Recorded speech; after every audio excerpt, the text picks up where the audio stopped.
training session at Bethany Church. So, I wanted to go in order of operation of kind of like the most important, so to speak, things that were of concern. I troubleshooted two different items.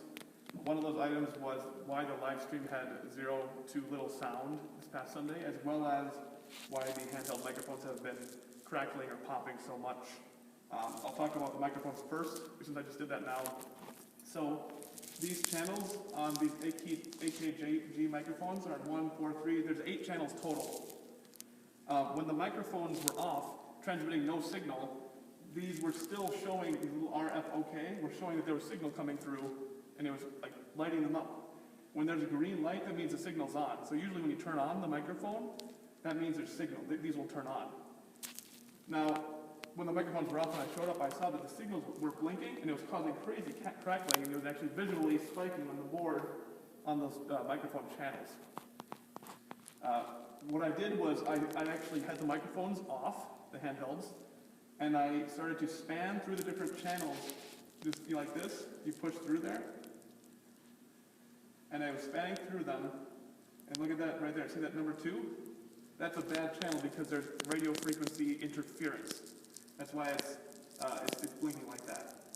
So I found a channel that was clear. This one was actually fine, but these 2 units, the channel 18 and 20 on the board, were filled with interference. So I found 2 clean channels, and hopefully on Sunday, if no other wireless frequency shows up, that should take care of that. However, if another wireless frequency does show up, that's how to kind of clear that issue out. So, issue number 2, the main one, there was no audio in the live stream this past Sunday. I was going through the different scenes. I'll definitely move here, Sarah. So when going through these different scenes here, if you can't read it, you have to touch it like that, and that'll help. If you're going through these different scenes, I found different ones. So there was the top one, which is actually a copy of 04. It's at Second Service Team Marie, and First Service. Now, when I went to the top one, and also when I went to Second Service, this bus 9, which is the mix bus, this is the live stream signal. All these different channels, 1 through 32, are sent through this mix bus, and then from there, out through the aux 1 into the line into this computer. So there was very little to no sound coming into the audio from the soundboard, which is why nothing showed up. I don't know why the preset didn't have that. I know that I'd set it up, and actually a few of them did have that live stream channel set up and do it without issue. For now, I've saved the top one master with that live stream signal, definitely. And I know that that First Service has it as well. I'll leave it to you guys to save the preset properly. I don't know why there's a First and Second Service as well. If there's a difference between that, you'd have to just kind of like discuss it amongst yourselves as to why there's 2 different ones. Maybe there's a reason for that, because I know there's 2 different worship teams. But for the most part, I think you'll probably be okay with just one master preset for the most part, unless there's a reason that I don't know of. We didn't know it, discussing it amongst each other today, so. Okay. We can figure it out in the future as we go, but for now, at least we have one master set. We can go from there. Correct. As we figure it out. And I was talking with Pastor Joe this past, I think this was yesterday actually. He said that what can we do to simplify as well? One way to simplify is to actually, instead of having the aux 1 sent through one channel that has all the sends to it with its own mix, we could actually have the master channel potentially send all of the audio through it out of the aux output into the computer. Now, the reason why I haven't done that is because the gains are not quite properly gained yet on everything. So when everything sounds good in here at a good volume, there's not enough volume to pass to the computer live stream, so it'll be actually quite lower. Now, when you bring the master down, it'll also bring it down inside of that live stream, which is probably a good thing. That means if it's quiet in here, it's quiet on the stream. When it's loud in here, it's loud on the stream. That's a good thing. However, until we get the gains fixed in each of the channels manually, there won't be enough output driven to that live stream channel on the computer. So that's why we haven't done it that way yet. But maybe down the road we can do that and simplify things.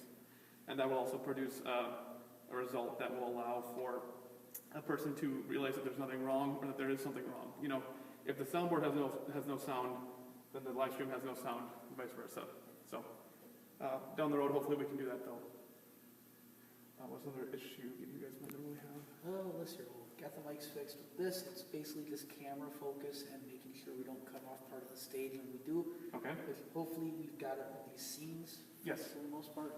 Yes. Otherwise it is manual focus, which means the person on the media has to go kind of in front of the camera to get it focused on.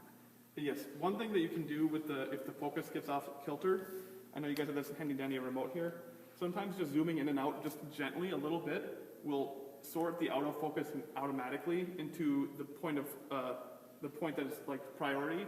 It'll try to find a moving object, or it usually finds whatever is in the dead center of the frame, which you can sometimes change in the camera. I don't know if this camera has that function, but that's one thing to look into.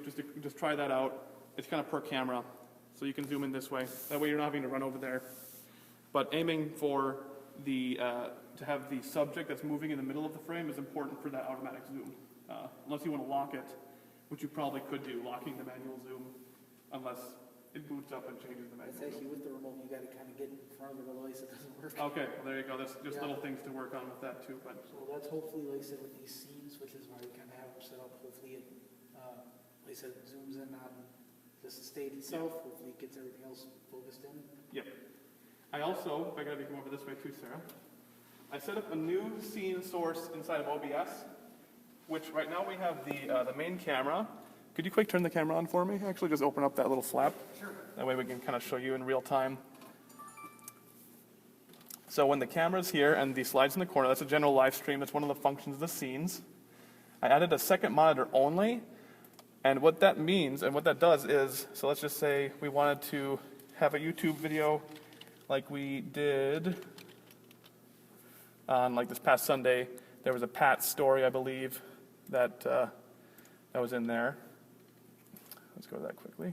It's kind of blurry. Quick, try just touching one of those spots. Yeah, there we go. Let's see here. I need to go into the library. Here we go.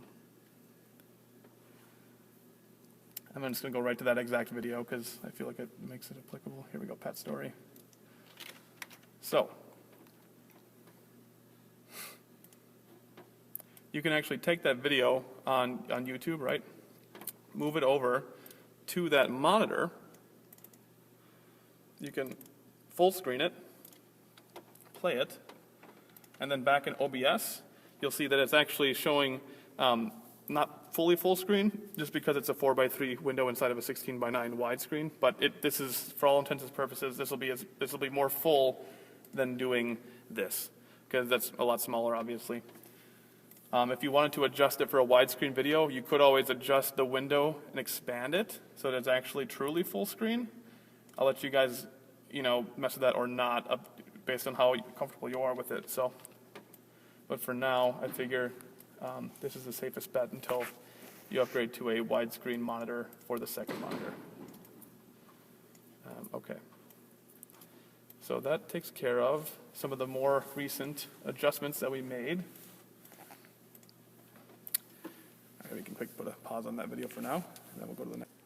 So in regards to that humming of that Pat video, that's one thing to note too, with like if there's a channel with let's just say a guy who has a very rumbling, low tone voice, either on the headset mic or on the handheld, if it's just, you cannot hear any clarity, one of the first initial easy steps you can do is turning on that low pass filter, what would I just shown you, on, let's just say Jeff had a really rumbly low voice.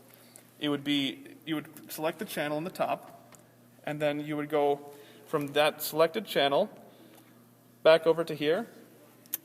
Go from home, make sure that's lit up, and then select to the right the pages until it's on the EQ page. You have to turn on the low cut, which is the lower left knob. You push it down. And you can see as I dial that towards the right or clockwise, it allows me to pan that low cut filter into this range. That's just helpful.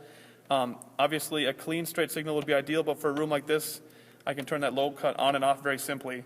So that's just a quick and easy fix for somebody who, if you cannot hear the clarity in somebody's voice, either turn it up inside this 1000 to 2000, that's like the middle of a standard male or female voice, turn it up a little bit, or turn this low pass filter and cut off a lot of that low rumbling. That's just a quick, simple, easy fix. That's not, obviously there's a lot of scenarios that it may not work for, but this is just like most. All right, so another issue that you guys had this past Sunday, Joe had told me there was this humming that seemed like it was a feedback. And honestly, when I played back the video, during the Pat Story video specifically, and when I played back that video, I heard that same hum, and I confirmed that all the channels were muted, and they were at the time. There was no audio channel humming, because it did sound like a feedback loop. But what actually was happening, I'll turn up that channel quick. So if I go over to the EQ, you probably can't hear it through the microphone of the iPad, but you can see it visually. Down in that lower portion, that is at 100, almost 100%. Just a little. That's almost 100%. When those hit red, so green and blue is low. When it hits yellow and red, that means it's very high. So there's a low hum, and it's an ambient pad in the background of that video specifically. And just because this room is so large, those low frequencies shook all over this room and made it seem like a huge problem. Now, one thing you can do to really quickly fix an issue like that is to add the low cut and to actually just turn that dial right below low cut until you can actually see that frequency in that area drop down. And actually in here, we can hear that that hum is nearly gone entirely. So that's one thing to know, especially with a room like this. If there's a channel that's very low and rumbling and humming, using a low cut filter is very important. And usually for a room, I try to keep it where the middle of between 60 and 80, or sorry, 60 and 100 is a little bit taken over in that middle range of that wave sign. That's usually where it goes, but sometimes for a bigger room like this, you might have to go further. Just adjust it kind of by ear. Okay.